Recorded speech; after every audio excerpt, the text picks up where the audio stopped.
Hello everyone, welcome back to my channel wonder mom Shamima. কেমন আছো সবাই? আশা করি সবাই ভালো আছো। আজ আলু এবং বেগুন দিয়ে তোমাদের মাছের একটা নতুন রেসিপি করে দেখাবো।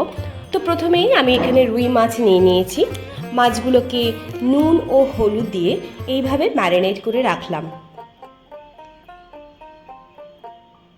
এরপর আলুগুলোকে ঠিক এইভাবে কেটে নিতে হবে এবং বেগুনগুলোকেও ঠিক এইভাবে কেটে নিতে হবে।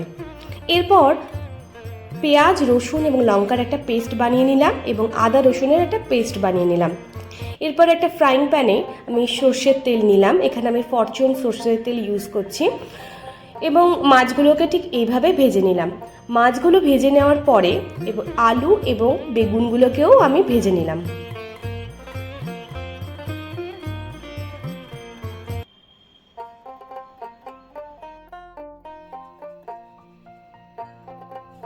এইভাবে আলু, বেগুন ও মাছগুলোকে ভেজে নেওয়ার পর কড়াইয়ে আবার একটু সর্ষের তেল নিতে হবে এবং তাতে পেঁয়াজ বাটা ও আদা রসুনের পেস্ট 1 চামচ করে দিয়ে দিতে হবে।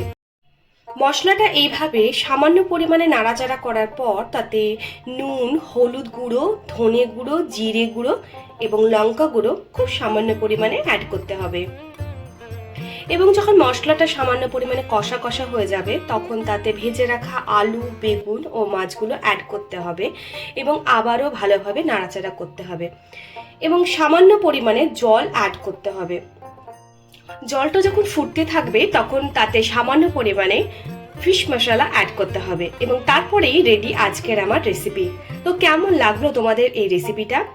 এই গরমে এই ধরনের সবজি দিয়ে মাছের এই রেসিপি কিন্তু দুর্দান্ত লাগে।